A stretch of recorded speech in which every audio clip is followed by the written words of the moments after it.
Hello दोस्तों। ओम नमो नारायण। आशा करता हूँ कि आप सब स्वस्थ होंगे, मस्त होंगे। परमात्मा आप पे सदा कृपा बना के रखे। तो आप सभी को हमारे तरफ से, हमारे चैनल के तरफ से सभी दर्शकों को प्यार भरा राम राम। आज पहला प्रकरण अष्टावक्र गीता का सुनाने जा रहे हैं। अभी तक जो आपको सुनाया वो उसका संक्षिप्त में उल्लेख था। आज से पहला प्रकरण चालू हो रहा है और माँ सरस्वती को नमन करते हुए, गणपति महाराज को नमन करते हुए, तो विषयों का प्रत्याग कर आत्मा अथवा चेतन में स्थित होना ही मुक्ति है। आज प्रवचन ये है कि विषयों का प्रत्याग कर आत्मा अथवा चेतन में स्थित होना ही मुक्ति है। अनुवाद। राजा जनक ने कहा, ज्ञान प्राप्ति एवं मुक्ति हेतु अष्टावक्र के सामने जिज्ञासा की कि हे प्रभु, ज्ञान कैसे प्राप्त होता है, मुक्ति कैसे होती है और वैराग्य कैसे प्राप्त होता है, यह मुझे कहिए। मतलब ज्ञान, वैराग्य, मुक्ति ये कैसे प्राप्त होता है, हमको कृपा करके आप बताएं। आत्मज्ञान। आत्म में ज्ञान का अर्थ है आत्मज्ञान। आत्मज्ञान ही मात्र ज्ञान है, बाकी सब विज्ञान है। जानकारी है, सूचनाएं हैं और बाहर से प्राप्त होती है, यह सब जड़ प्रकृति है। जो भी आप बाहर से जो चीज़ें आपको मिलती है, जानकारियाँ या कुछ भी, ये विज्ञान है। ज्ञान अलग चीज़ है, विज्ञान अलग। अच्छा, एक बात बताइए, यदि ज्ञान बड़ा है कि विज्ञान बड़ा है? कई बार लोग बोलते हैं ना, विज्ञान बड़ा है, विज्ञान बड़ा है। तो चलो भाई, तुम्हारी बात मान लेते हैं, विज्ञान बड़ा है। तो विज्ञान यदि आपका बड़ा है, तो यदि जब तुम्हारे अंदर ज्ञान नहीं होगा तो विज्ञान पढ़ेगा कौन और विज्ञान पढ़ाएगा कौन? तो सर्वप्रथम ज्ञान बड़ा होता है, विज्ञान तो बाद में आया है, ज्ञान पहले का ही है। ज्ञान से ही विज्ञान बनता है। जानकारी ही सूचना है जो बाहर से प्राप्त होती है, जड़ प्रकृति है। उस चैतन्य में ही अभिव्यक्ति है, उसी का खेल है, लीला है, नित्य है। चेतन ही समस्त सृष्टि का आधार है, तत्व है जो समस्त जड़ चेतन व्याप्त है। इस सृष्टि चेतन को आत्मा तथा समष्टि चेतन को ही ब्रह्म कहा गया है।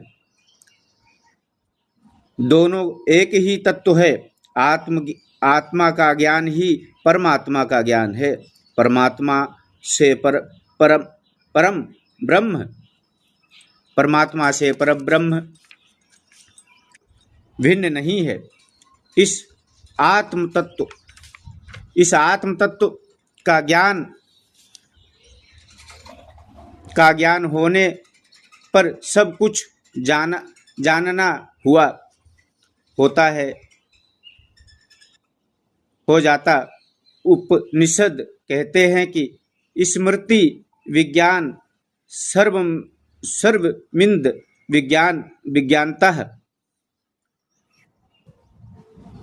भवाति। जिसके जानने से कुछ जाना हुआ हो जाता है। संपूर्ण सृष्टि का रहस्य ज्ञाता हो जाता है। फिर जानने को कुछ बाकी नहीं रह जाता। जब आप संपूर्ण जान चुके हैं तो फिर कुछ जानने की जरूरत नहीं रह जाती। जे ही जाने ही ते ही देव जनाई, जानत तुम ही हो जाई। रामायण में साफ लिखा है कि जे ही जाने ही ते ही देहु जनाई, जानत तुम ही हो जाए। जिसने परमात्मा को जानने की चेष्टा की है वो जानत तुम ही मतलब वो तुम ही हो जाते हो, वही परमात्मा हो जाता। और ये सत्य है, परमात्मा आप ही हैं। अनेकों आत्माओं का समूह एक पार ब्रह्म परमात्मा को प्रकाशित करता है, वही पार ब्रह्म परमात्मा। और वही जब अनेक हो जाती हैं तो आत्माएं हो जाती हैं। इकट्ठा हो गया ना, तो जैसे नदियां हैं, सभी नदियां बहती हैं अलग अलग, तो वो नदियों के नाम हो गए। जब एक में जाकर के मिल जाती तो वो समुद्र हो जाता है। इसी प्रकार से जो आत्माएं जो अलग अलग आपको दिखती है, कुत्ता है, बिल्ली है, बंदर है, श्वान है, मानुष है, स्त्री है, पुरुष है, ये अलग हैं तब तक आत्माएं हैं। और जब एक हो जाती हैं तो ये परमात्मा, अखंड परमात्मा हो जाता है, बाकी नहीं रह जाता है। मनुष्य शरीर, मन, बुद्धि और अहंकार आदि नहीं, बल्कि आत्मा ही उसका वास्तविक रूप है। तब मन, अहंकार ये सब जब नष्ट हो जाता है तब आत्मा ही उसका वास्तविक रूप है। वही नित्य शाश्वत है, शाश्वत का ज्ञान है। ज्ञानी प्रकृति को ही जानते हैं जो स्थूल है, इंद्रिय ग्रस्त ग्रह है, जबकि ज्ञानी उस चेतन को भी जान लेता है जो सूक्ष्म है। इंद्रियादि इस ज्ञान प्राप्ति होते ही मुक्ति सृष्टि का आधार जाना है। मनुष्य शांत हो जाता है और साक्षी हो जाता है तथा दृष्टमल रह जाता है, दृष्टांत मात्र रह जाता है, जिससे संसार बंधनों से मुक्ति होकर वह स्वतंत्र हो जाता है। मुक्ति ज्ञान के बिना नहीं हो सकती है। जीवन का चरमोकर्म मुक्ति है जो जीव की अंतिम परिणाम है। अंतिम स्थिति चरम विकास है, विकास है। आत्मज्ञान के लिए वैराग्य का होना आवश्यक है। वैराग्य का अर्थ है संसार को छोड़कर अथवा उससे भागना ही वैराग्य है। अब ये थोड़ी नहीं कि तुम साधु भी बन गए और परिवार में भी पड़े हो, अपने पोती पोता, बहू, बेटी सबके साथ रह भी रहे और अपने को साधु भी कह रहे हो, तो आपको वो नहीं हो सकता है। वैराग्य का मतलब होता है कि जब सब कुछ, सारे राग आपने त्याग दिए तो हो गया वैराग्य। सन्यास का मतलब सर्वनाश करने वाला, सबका नाश कर दिया। ना माँ है, ना बाप है, ना भाई है, ना बहन है, उसका नाम सन्यास है। भागना ही नहीं है, अपितु उसके प्रति आसक्ति का त्याग है। संसार बंधन नहीं है, उसके प्रति जो आसक्ति है, लगाव है, यही बंधन है। इस आसक्ति का कारण है अहंकार। जब तक आप अहंकार हैं तब तक आसक्ति होगी ही, तथा यह आसक्ति बंधन है। संसार और आत्मा दो छोर हैं, बाहर है संसार, भीतर है आत्मा परमात्मा। दोनों मार्ग भिन्न हैं, दिशाओं में भी जा रहे हैं। मनुष्य दोनों के मध्य में खड़ा है। यदि वह संसार की ओर भागता है तो परमात्मा से दूर होता है। जब आप संसार की ओर भागते तो परमात्मा को भूल जाते हैं। भाई अब चिंतन तो एक ही का हो सकता है, चाहे संसार का कर लो चाहे परमात्मा का कर लो, दोनों काम तो एक साथ कर नहीं सकते। यदि आप दोनों नाव पे चढ़ोगे तो एक दोनों ही डूबेगी। तो इसीलिए अगर आपको पार उतरना है तो एक ही नाव पे सवारी करनी पड़ेगी। परमात्मा से दूर हो जाता है। यदि वह परमात्मा की ओर जाना चाहता है तो उसे संसार से विमुख होना पड़ेगा। संसार से विमुख होना ही वैराग्य है। यह केवल दृष्टि परिवर्तन से होगा। शहर छोड़कर, अब संसार का त्याग का मतलब ये नहीं कि उनको आपने बिल्कुल उनसे बोल नहीं चाल नहीं, आप खाली अपनी दृष्टि को जो है उसको सुधारना है। आपकी सोच कि भाई चलो हमारे सामने जैसे अब साधु महात्मा होते, अब भगत आते हैं, चेले आते हैं, और कोई चलो परिवार का भी आ गया, तो उनका समभाव होना चाहिए। जैसे वो भगत है, जैसे वो चेला है, वैसे ही परिवार होना चाहिए। ना कि ये है कि भाई चला, अरे मेरा बेटा आया भाई, चलो इसको बढ़िया अंदर मक्खन लगा के आए, चकाचक भोजन पानी कराए, और जो दूसरे आए तो उनको बोले पंगत चालू है, चलो जाओ वहाँ कर लो जा करके। तो यही तो आसक्ति है, इसी आसक्ति से दूर होना है, इसी का तो त्याग करना है।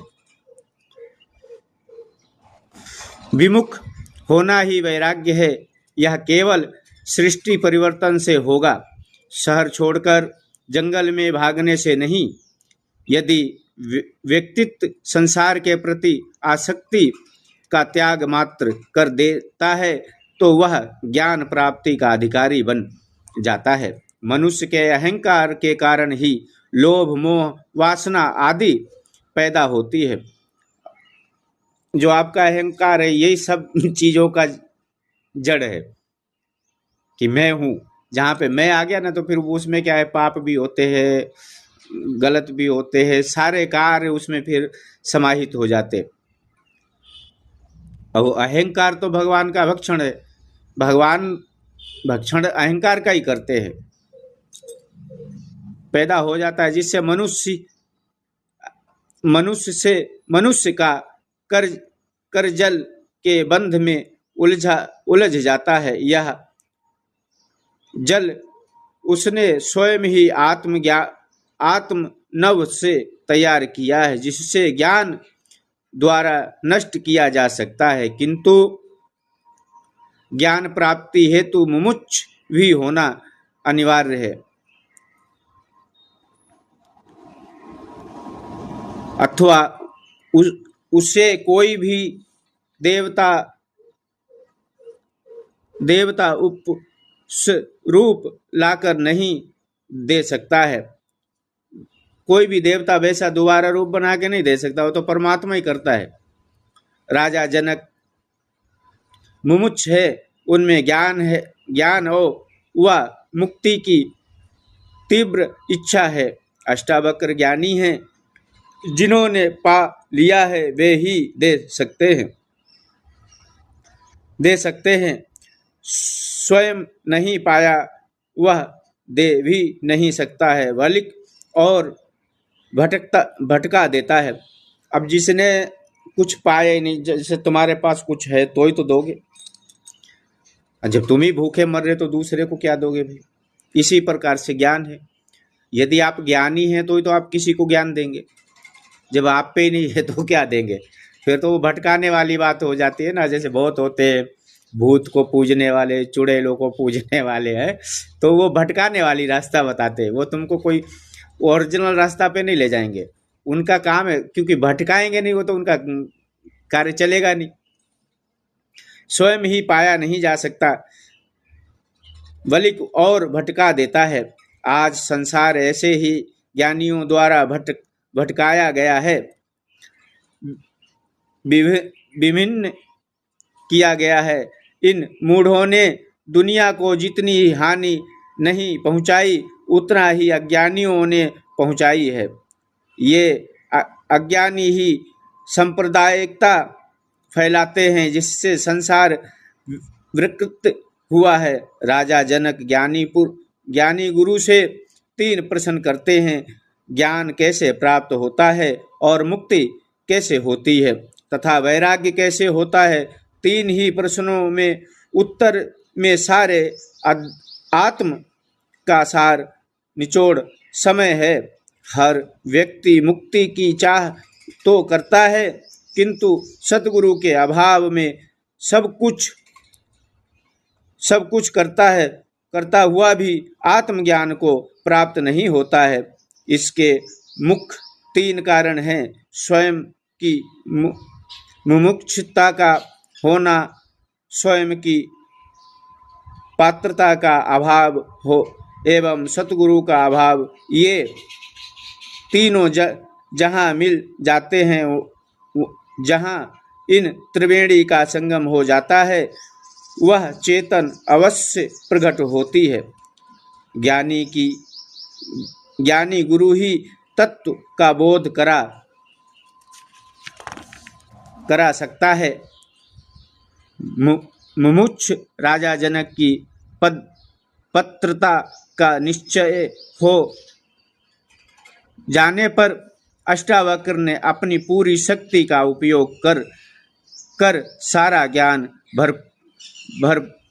भारतपुर रूप में कैप्सूल में बंद कर उनके गले में उतार दिया। तीनों प्रश्नों का 3 वाक्यों में समाधान कर दिया। अष्टावक्र पहले वैराग्य का रूप बताते हैं, क्योंकि वैराग्य हुए बिना मनुष्य आत्मज्ञान अधिकारी नहीं बन सकता। यह प्रवृत्ति सतर्क है। तो आप सभी को ओम नमो नारायण, प्यार भरा राम राम। हमारे चैनल को आप ज़्यादा से ज़्यादा लाइक, शेयर और कमेंट करें,